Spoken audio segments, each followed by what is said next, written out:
Ang galing nyo lumapit sa mga tao, ang galing nyo lumapit sa mga botante. Pag magpapanahon na ng eleksyon, puro kayo tulungan nyo kami. Tapos pag nandiyan na kayo sa pwesto, sino tinutulungan ninyo? Mga maiinit na usaping politika, hihimayin at masusing tatalakayin.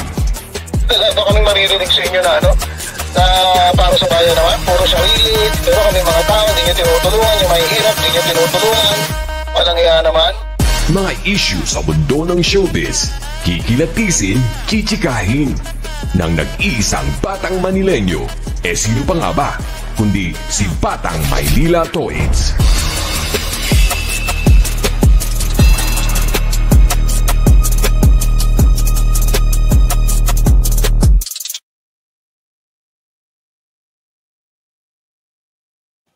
Alright, good morning po sa inyong lahat mga kababayan. Batang Maynila Toits. Alright, so ito pag-usapan natin. Ito pong SMNI, mga kababayan, ay meron pong ipinost sa kanilang page sa Facebook at ito hindi ko alam kung fake news to o fake news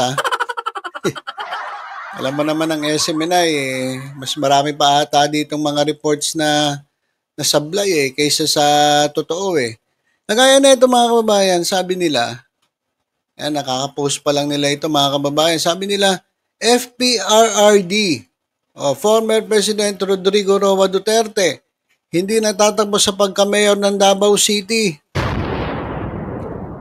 Ayan mga kababayan, hindi na raw tatakbo sa pagka-mayor, pero nag-file na po ng kanyang certificate of candidacy. Pwede ba yun?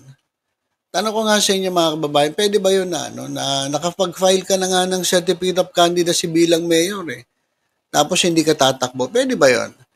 Pwede siguro kung i-cancel niya yung kanyang candidacy. Pero ngayon wala namang balita na kinakancel niya yung candidacy. Hindi naman pwedeng substitution. Diba? Wala nang substitution. Bawal na Yung substitution dati, ginamit nila yan para magpa-suspense. Kunyari, si Bato de la Rosa tatakbo. Kunyari, si Bongo tatakbo. Tapos, magsasubstitute si Presidente, si Duterte. Dati, usong-uso yan Dami na buwisit nga dati niyang ganyan style. Na kunwari, hindi sila tatakbo. Tapos, sa bandang huli, last minute, may magsasubstitute sa kanila. At yun ang talagang tatakbo. So, tinanggal na yan kasi hindi po maganda at parang nilolokan taong bayan. Kaya nung tinanggal yung substitution, ito na yun. Kapag ikaw ang nag-file, ikaw ang tatakbo. Ito, may bago na naman silang pa-effect mga kababayan. Hindi na raw tatakbo sa pagka-mayor ng Davao City. Kung hindi tatakbo, di dapat cancelahin yung kanyang certificate of candidacy, di ba? At hindi ko alam kung anong klaseng balita ito. Well, anyway, nandito na to, basahin natin. Kasi nanggaling ito o nagmula ito dun sa interview kay Duterte. Kasi in-interview na naman si dating Pangulong Duterte at kung ano na naman sinasabi niya. Ito nga yung sabi niya, Count me out. I am retired. Retired na pero nag-file pa ng certificate of candidacy. Lagi niya naman sinasabi, retired na raw siya Count me out. Hindi na ako babalik. Wala na akong babalikan.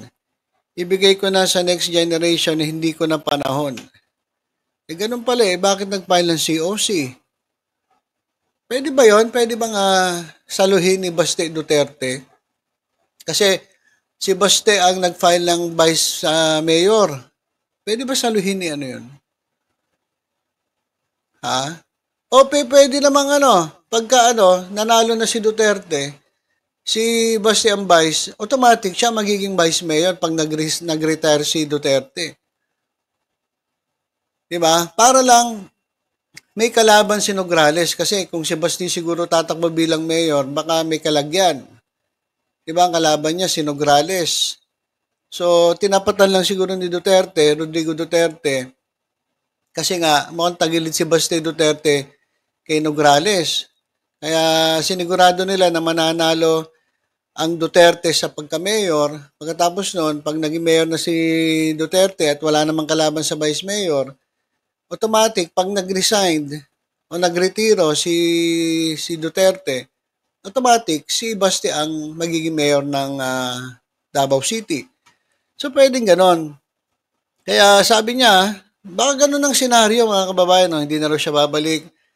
Wala na akong babalikan, ibibigay ko na sa next generation, hindi ko na panahon. I'm just waiting for kamatayan ko, ayaw ko na talaga, leave it to God. Hindi kailangang Duterte ang mayor. So, hindi, automatic naman Duterte mayor Kahit pa magretiro siya, si Basti pa rin ang magiging mayor. It could not be that way. Ako tapos na ako, bigay ko naman yung chance sa iba, wala na akong mahingi sa Diyos.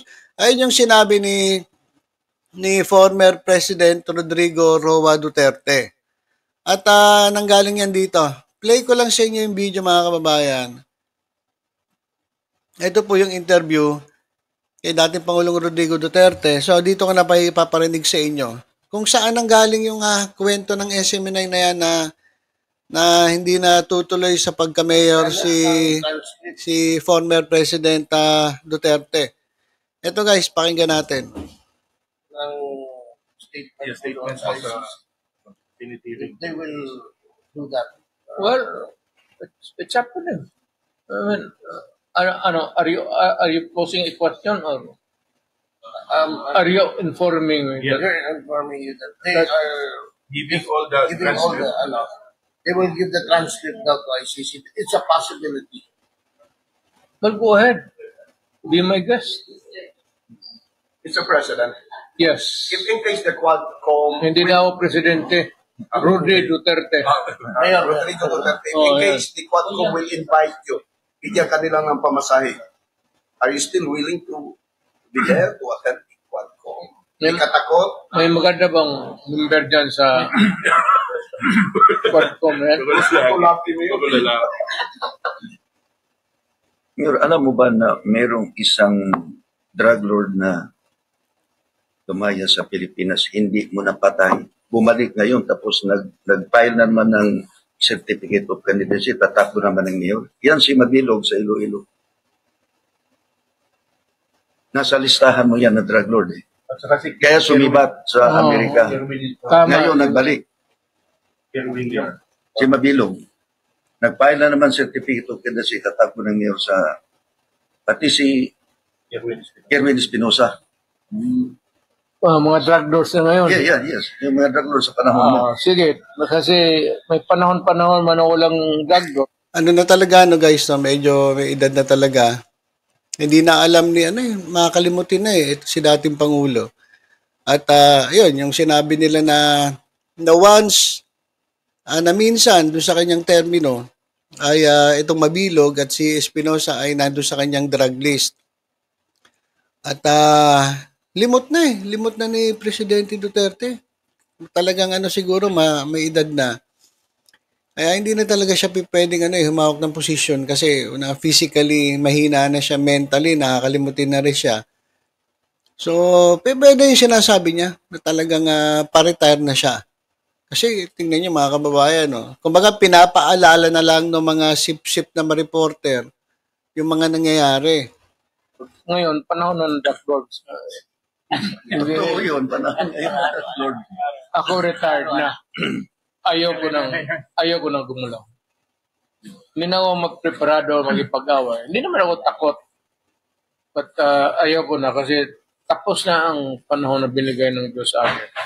I was given the responsibility of being mayor, of being a prosecutor, mayor, president. Hindi, I cannot be the guardian of my people for all time. Pero bakit meron pang gustong bumalik ka? Ayaw ko na. Ayaw ko na rin pumatay. Kasi At yung mga vlogger, daming mga vlogger ngayon, gusto, Duterte, may ibalik. wala na ang kamay ko. Nagtigas na ako. Ayaw niya, pero ang mga tao gusto siyang ibalik. Ayaw ko na. Mga tao Hindi ko na. gusto. Yung mga vlogger, Sabi nga ako na I would again refer you to the Bible. There is always a time for everything. Time to be born. There is a time. Pero bakit meron pang gustong bumalik ka? Ayaw ko. Ayaw ko na. Ayaw ko na rin pumatay. Kasi At yung mga vlogger, daming mga vlogger ngayon, gusto Duterte, may ibalik. wala na ang kamay ko. Talaga siya may nagpapalagay. Nagtigas na oh. Ayaw niya, pero ang mga tao gusto siyang ibalik. Ayaw ko na. Yung mga tao Hindi ko na. gusto. Yung mga vlogger, Sabi nga ko na, I would again refer you to the Bible. There is always a time for everything. Time to be born. There is a time to be mayor, a time to kill, and a time to be peaceful, and a time to be at peace with the world. Huwag na nila akong gawin, just don't fuck with me. Kasi kung kalkalin pa ako nila sa ginagawa ko na trabaho, at utang ina, talagang babarilin kita, pero sabihin mo na, hindi ko na trabaho eh. Huwag mo lang akong takot-takutin dyan, paing kita. Isa lang tanong Mayor, bakit kinahamon mo na sila? Pailan ninyo ako ng kaso. Bakit hindi kayo pinanan ng kaso? Okay, so ay lang naman ang gusto nating marinig, no? So, ang ibig sabihin, talagang dahil nga physically mahina na siya, mentally medyo makakalimutin na rin, at medyo talagang may edad na. Talagang na lang siguro, tatakbo siya ngayong mayor, pag nanalo, ibibigay niya na kay Baste. Pero yung sasabihin ng SMNI na sabihin ng SMNI na hindi tutuloy sa pagka-mayor, itutuloy niya yan. Siguro, tatapusin niya lang siguro yung termino niya. Matapos nun, hindi na ulit tatakbo sa pagka-mayor. Isusunod na termino siguro. Diba? So, yan mga kababayan. Ayan po ang report ng SMNI. Siguro ito, hindi tatakbo after itong termino na to. Kaya kung aabutin pa siya susunod na termino, kung hindi na, automatic yan, si Baste Duterte ang papalit sa kanya. So, kaya nga naka-ready na Vice Mayor So, ayan mga kababayan. Kaya itong sinabi ng SMNI, sa future pa to, hindi sa ngayon. Alright, so mga maliwanag lang alam mo SMNI, minsan niloloko tayo na itong mga to. Okay, basta-basta maniniwala Tutuloy-tuloy pa rin po ang Duterte sa mayor ngayon 2025 hanggang 2028. Hindi po mangyayari na iba po ang uupo. Duterte pa rin po ang mayor diyan po sa Davao City kung, yun ang tanong, kung mananalo kay Nograles. Pero sabi nga nila wala pa rin makakatalo sa Duterte, lalo-lalo na kay dating Pangulong Duterte diyan sa Davao. Pero lang kung iba tatakbong Duterte na medyo tagilid. Pero sa ngayon, mukhang sabi nila ay Rodrigo Duterte pa rin sa mayor sa Davao City. Ewan ko lang hindi natin alam. Baka naman sawa na rin yung mga tao. Silent majority, hindi lang po nagsasalita. Pero baka malamang ay malay mo masilat. Hindi natin alam. Diba? Malay mo masilat at sawa na pala ang taong bayan o yung mga Davaoenyo dyan po sa mga Duterte na maglingkod, mamuno dyan sa kanilang lugar dyan sa Davao kasi ang dami daw problema dyan na hindi naasikaso Dahil itong si Baste Duterte na mayor, kung saan-saan nagpupunta. Na imbis na ayusin itong problema sa Davao kung saan-saan nagpupunta. Tapos yung mga pondo nila, hindi alam kung saan nagpunta. Laki-laki ng confidential fund, daming problema, hindi nila maayos-ayos yung Davao City. So yun lang mga kababayan, ang update natin. Etong sinabi ng SMNI, malamang baka susunod na termino ba to. Pero sa ngayon, tuloy-tuloy ang pagtakbo ni Rodi. Sabi nga niya, hindi na siya presidente. Rodi Duterte sa susunod na eleksyon ngayong 2025. So, yun lang. Tutok-tutok lang po dito sa Batang Maynila. Ito sa iba pang updates. Ingat po tayong lahat. God bless po.